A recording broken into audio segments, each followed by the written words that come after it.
What's up Ibro Kumar untuk IBC Tech, dan video kali ini saya akan bahas sebuah game konsol terbaru dari Nintendo.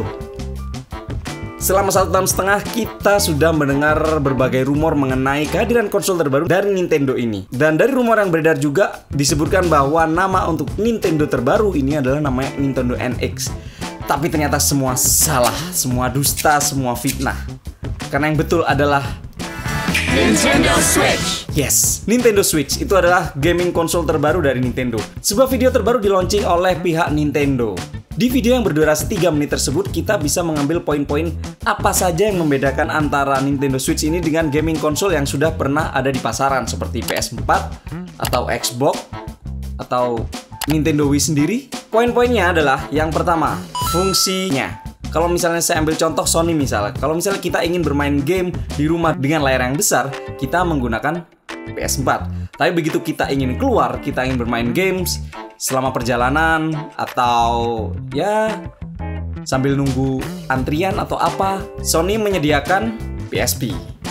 Nah, Nintendo Switch ini berusaha menggabungkan semua konsep itu. Satu device bisa digunakan untuk bermain game konsol di rumah menggunakan TV besar, dan dengan satu device itu juga bisa bermain games sambil kita berkeliling-keliling atau mobile. Seperti tampak di video yang disajikan, di situ ada seseorang pria sedang bermain game, kemudian tiba-tiba dia berdiri dan dia melepaskan gamepad-nya.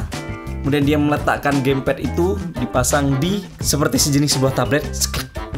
Dan dia mengangkat tablet itu dan jadilah gaming portable. Dan kamu nggak akan kehilangan momen bermain game itu. Maksudnya bisa diteruskan aja bermain gamenya, lanjut. Di kondisi lain masih dari video tersebut bisa kita lihat juga gamepadnya diambil kanan kiri, terus kemudian tabletnya dikasih stand berdiri dan di situ bermain game. Sticknya kanan kiri kepisah. Bisa. Kemudian di kondisi yang lain juga bisa kita temukan di situ ada sekelompok anak muda sedang bermain game NBA. Mereka menaruh Nintendo Switch-nya, ada 2 unit Nintendo Switch. Ternyata dari 2 Nintendo Switch itu bisa bermain berempat. Jadi satu Nintendo Switch, gamepad-nya kanan kiri itu masing-masing bisa digunakan untuk sebagai controller satu-satu orang. Masuk akal sih karena di masing-masing Nintendo Switch itu terdapat joystick dan juga function pencetatan tombolnya. Poin kedua yang bisa saya petik dari video, kok petik itu agak aneh ya? Poin kedua yang bisa saya ambil dari video itu adalah ternyata gamepadnya yang dari tadi saya sebut gamepad, ternyata namanya bukan gamepad, tapi adalah Joy-Con.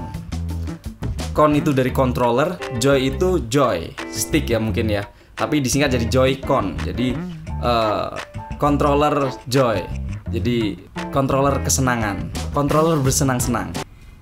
Halah.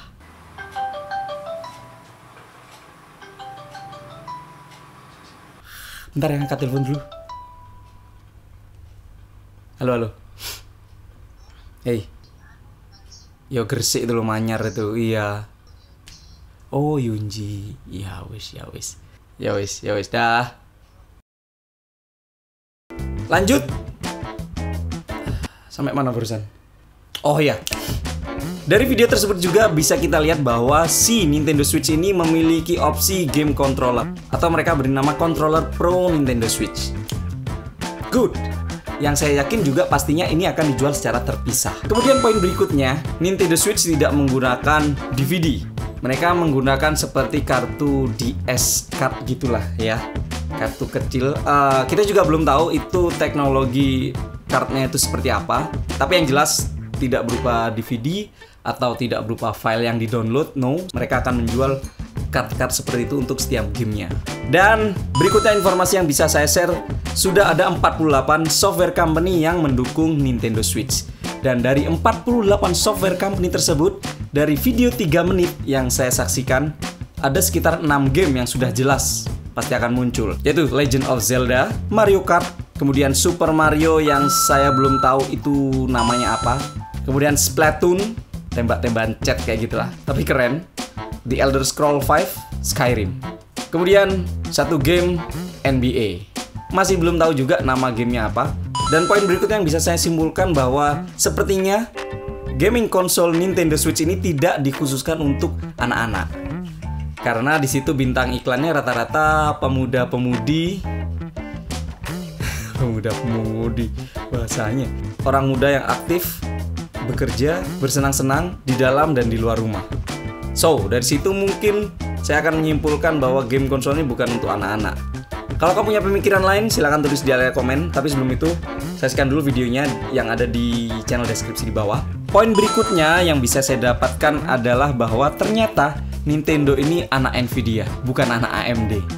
Bukan kayak Sony gitu, mereka kan pakai AMD. PS4 pakai AMD. Kenapa? Mungkin AMD murah. Jadi sekali lagi mereka menggunakan Nvidia sebagai kartu grafisnya.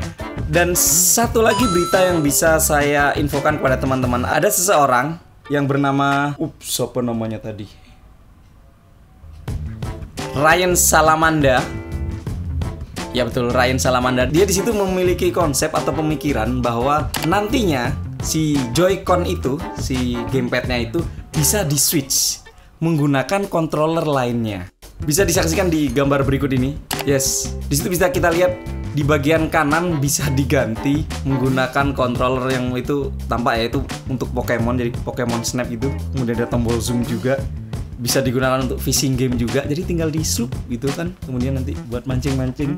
Kemudian bisa juga buat gun attachment. Dan yang terakhir, spinning this light up button. Berapa tuh ya? Saya nggak tahu. Ada yang tahu? Tulis di komen ya. Tapi sekali lagi itu masih berupa konsep pemikiran dari si Ryan Salamanda ini. Tapi seandainya memang itu terjadi beneran, keren sih, masuk akal sih. Jadi konsepnya modular gitu, bisa lepas. Lalu bagaimana peluangnya sendiri? In my opinion, pendapat saya, ini merupakan solusi yang cerdas dari Nintendo. Karena kita semua bisa mengetahui bahwa rajanya konsol itu masih si PlayStation 4 sama si Xbox. Nintendo penjualannya tidak terlalu bagus. Tapi Nintendo cukup pintar dalam berjualan game portable. Nah, di sini dia coba menggabungkan ke semua fungsi itu menjadi satu. Saya rasa Sony dan juga Microsoft cukup berwaspada apa yang akan terjadi pada tahun 2017. Oke, sekali lagi untuk Nintendo Switch ini masih akan di-launching pada bulan Maret 2017. Kita masih belum tahu harganya berapa. Terus kemudian tanggal fix peluncurannya nanti bulan Maret itu tanggal berapa, kita masih belum ada informasi apapun. Cukup menarik untuk kita tunggu. Well, that's it. Itulah dia video kali ini. Saya ucapkan terima kasih sudah menyaksikan sampai selesai. Jangan lupa like, share, dan subscribe. Subscribe ya, tekan tombolnya maksudnya. Ibro Kumar untuk IBC Tech. Sampai jumpa di video selanjutnya. Bye-bye. Nintendo Switch.